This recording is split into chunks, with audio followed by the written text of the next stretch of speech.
Thưa quý vị, Mến chào các bạn yêu sinh vật cảnh toàn quốc nhá. Đây tôi đang đứng trước cây cảnh của nhà vườn Đức Thìn đây, cũng như lúc đầu.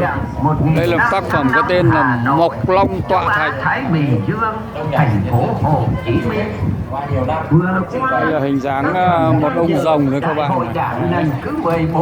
Ngồi trên nhiều phiến đá gọi là tọa thạch đây các bạn.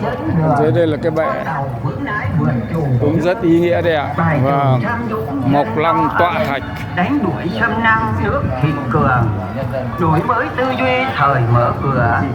Hai tác phẩm của nhà vườn Đức Thìn.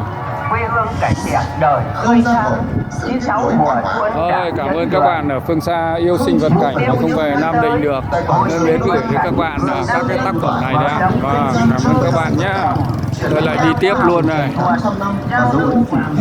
Cảm ơn.